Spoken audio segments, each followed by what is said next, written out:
What is going on, my YouTube friends, all my Patreon friends, all my Warning Army friends, man? What a time. What a time. And I chose today not to wear glasses. I feel like I look weird.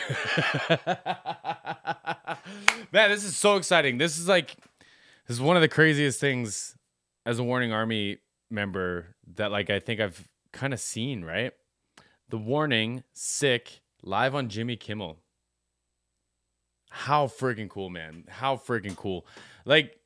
This is the kind of exposure that I hope these ladies start getting all the time, man, because they deserve this. The world deserves this. The whole world deserves this. Good music. And we learned this at MTV, man. One takes. Let's go. Let's party, man. I'm going to have the link to this in the description box. I'm going to have the Warnings Patreon link in the description box as well. I would love if y'all are supporting them the best you can. They have a Discord community as well as a free Discord community if you're not in the Patreon too. So I'm in both. You can tag me. Hit me up. And let's watch this, y'all. I am so excited. I am so excited. Go on, play. Their tour starts September 13th in Boston.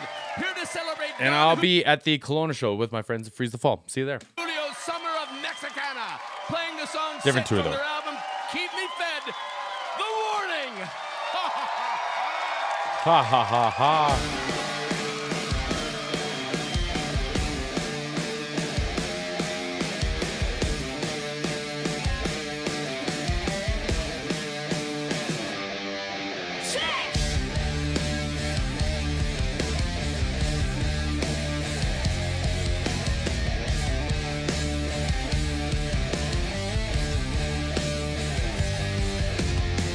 So they changed the live performance a little bit, right? Because there's not as much guitar as we had at, say, the Teatro. Teatro, is that how that one was said? Right. Could just be the song, the arrangement too. Let's go.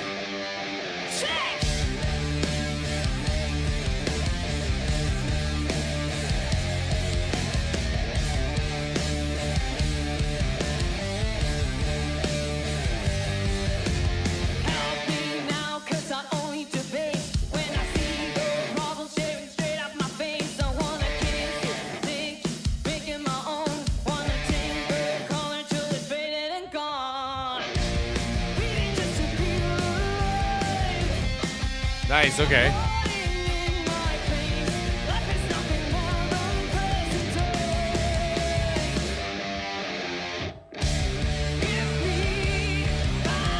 No, I'm gonna pause it. I want to talk about before this because the guitar still sounds huge, man. She must have changed something. It's just really hard to the one side, whereas before we had a little bit more of a level balance of her guitar across the whole kind of feel, right? But anyway, that's besides the point. It's just gonna freak me out for a minute. The bass and the kick drum, man, are speaking really, really, really well together. I think the bass is really driving this section. And what's interesting is it could just be I got two settings on my speakers. I got regular party mode and I got reference mode where I'm trying to actually hear stuff. It's in reference mode.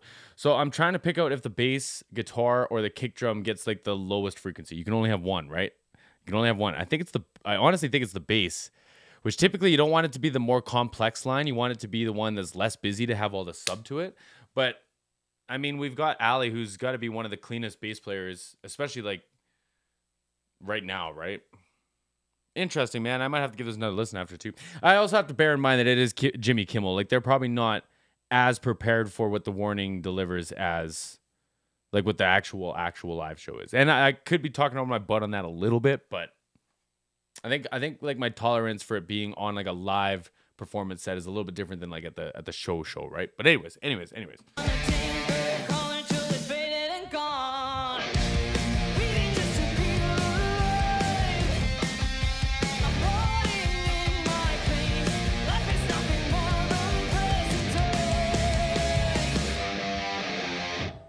Nasty.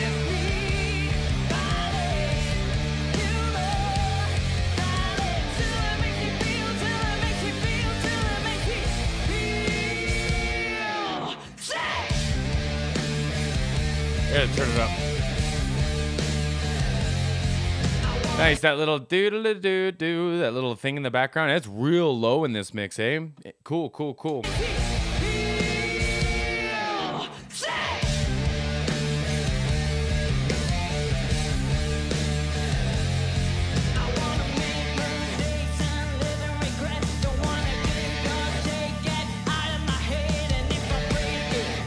God, that's a big tone.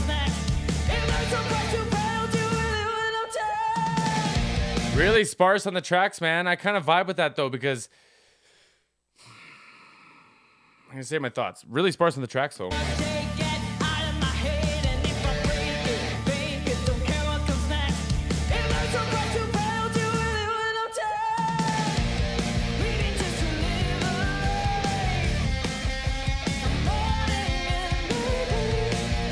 Great falsetto.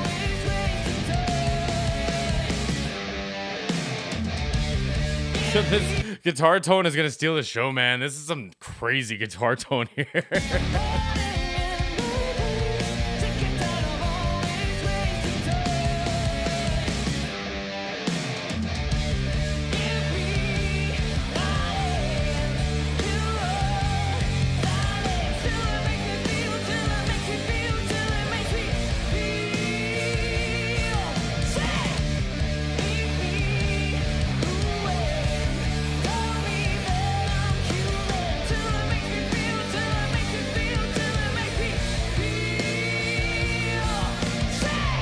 It's interesting seeing Ali doing the harmonies, because I don't think Pau's singing along too much. It looks like she's mouthing the words here and there, but I don't think she's singing the harmonies in this section, right? But that's good to see. It's good to see Ali stepping up and doing more singing, man. I just watched her sing Hunter, and it was awesome. It was awesome. We all love hearing her sing, right? So fire, man.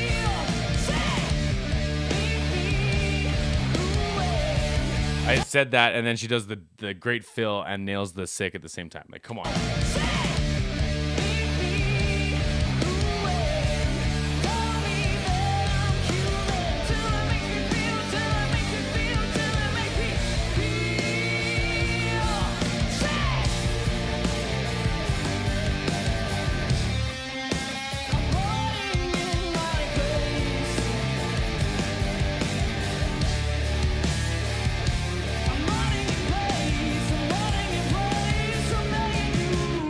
She had it at China too, man. Oh, there's all kinds of changes going on. It's nice to see him live again, because all I've heard is the singles so far that have come out on the record, and the record dropped today too, so I got to do that next too. But anyways.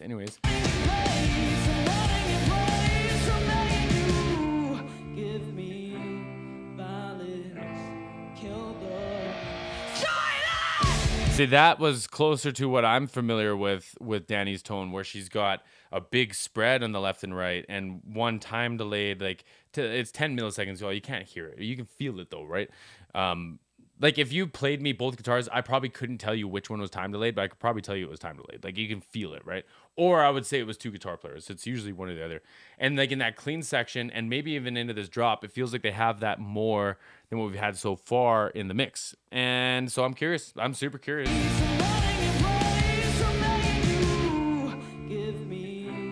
Beautiful.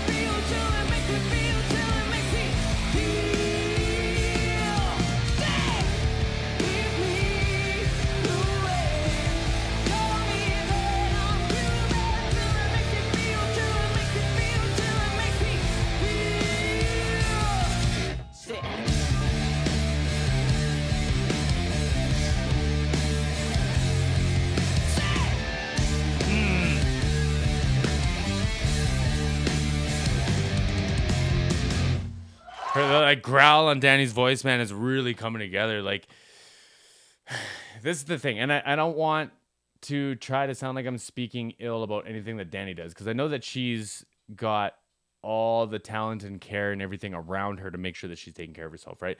But in a lot of instances, when people start getting into like kind of growly vocals, especially when you get to the extremes of like screaming, sometimes you sacrifice other parts of your vocal, and you don't have to. Like, there's proper ways of doing it, but a lot of instances, man, there's potential for people to hurt their voices, and you see it like in parts like their falsetto or maybe like their low resonance more than like in their regular singing. But all that to say that Danny sounds great, man. The way that she's barking into that, it sounds controlled. It doesn't sound like it hurts. It doesn't look like she's actually like tensing to do the scream. She looks like she's being intense, but she doesn't look like she's tensing, right? It's like there is a difference there.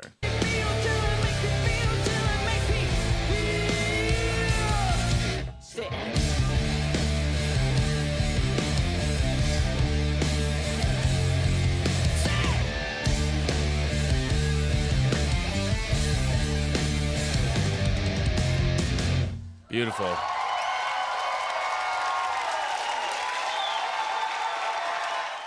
What a set, man. That was cool. That was really cool. I like that one. Did they do a couple? Did they do a couple? I don't have to like waste y'all's time looking. Automatic Sun too? Yep, let's do it right now. Let's do it right now. Let me make sure this is up because my mouse is a piece of garbage. Oh, this one's going to be fun too. Let's do this.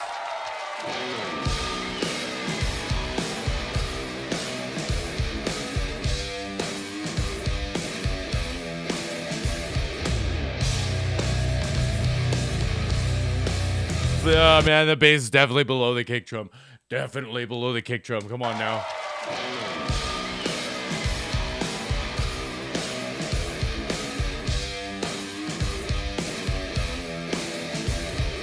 So there is guitar on this side. Oh, man, that was tough, too. This is going to be one of those breakdowns, y'all. There is guitar on this side. It feels a lot more ducked and a lot more low mid-heavy, and that's a thing. If you imagine if it was all... Like if they were recording live off the floor like they are, and it was all like tube amps that are cranked up, these orange amps, all of Danny's guitar tone was all orange amps cranked up, right? Aside from the phasing issues, bear with me on this. So if you did that, chances are that they're going to be loud enough that they're bleeding into each other's stuff, right? And it's not going to be like if... Let's say a snare drum's a really good example, right? The snare drum that bleeds into the guitar mic on the left side isn't going to be the exact same tone as the snare drum that is getting picked up by the close mic, right? It's going to be mostly lows, low mids, kind of like off the floor, and a little reverby, a little spacey, right? So it feels like they're giving us that on that left side, and I'm hearing it more in Automatic Sun now than I was in Sick, and that could just be like a composition thing. It could be a bunch of different things, but there is guitar on that side. This is more familiar to what I was accustomed to with Danny's tone before, and not that I want her to stay in that either. I think that there should be progression. It's just like it's almost to the point of jarring because I was looking for a certain thing that wasn't there, right? So it might take me a minute to get used to, but we've done so many of the other lives, like it's anyways, let's go.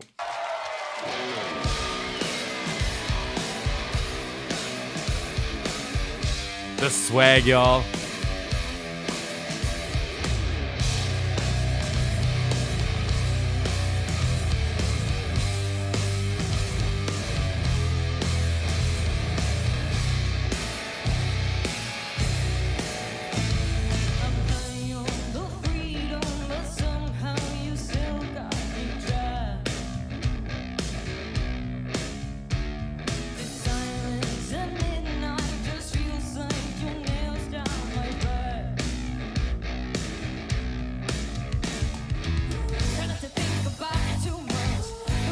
Killer.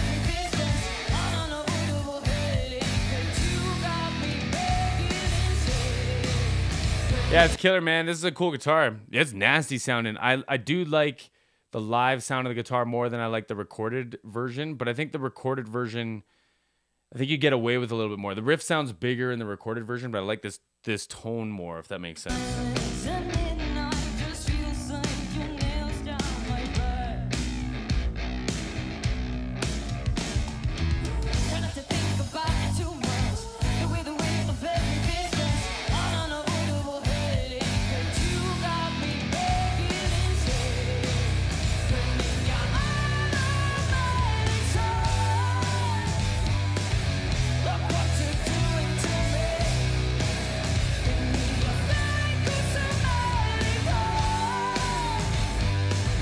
Great delay.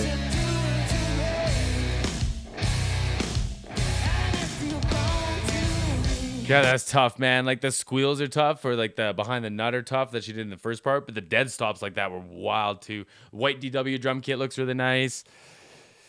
Yeah, man. I like to see it. I like to see all this. Great delay.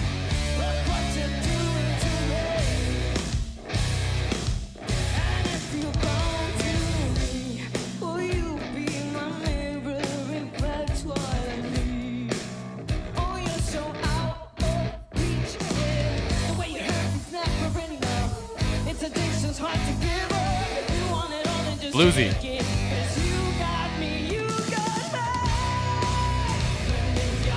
Snare drum's real papery, and I'm not gonna lie, it gets lost a little bit for me in the snare drum. I really don't want to sound like I'm talking too much shit, y'all. In the runs, not just in the snare drum, in that part.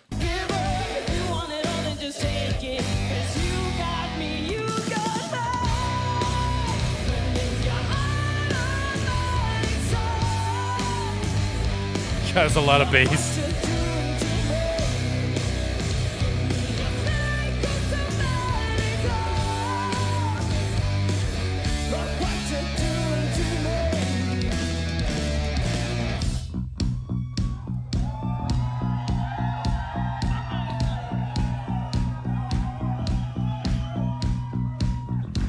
This is what I wanted. Someone in the comments said it was going to rip my face off live. Here it is, man. Here it is.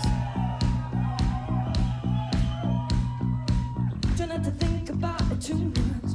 The weight of everything's just unavoidable headache. The way you hurt me's never enough. This addiction's hard to give up. If you want it all, then just take it, take it, take it. Burning your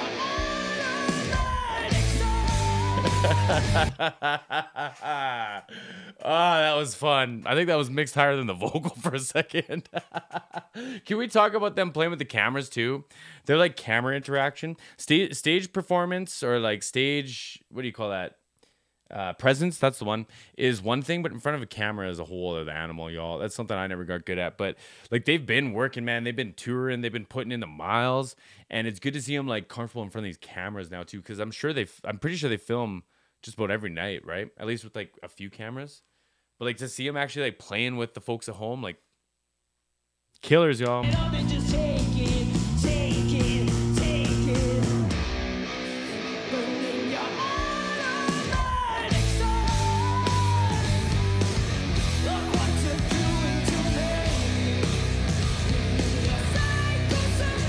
That bass.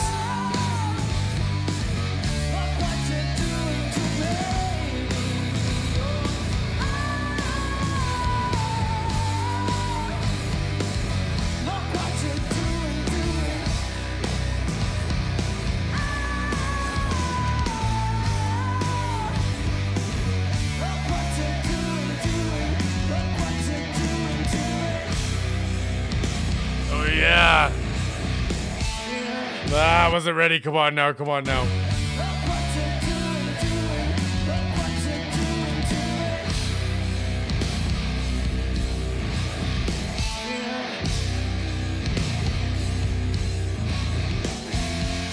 Nasty.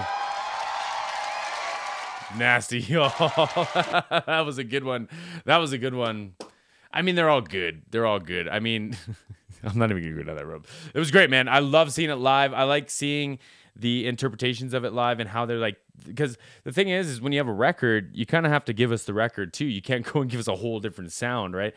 And it's neat to see how they're approaching it because it sounds more opened up. Like there's more like top end, just to like make it simple, than in the record, seemingly.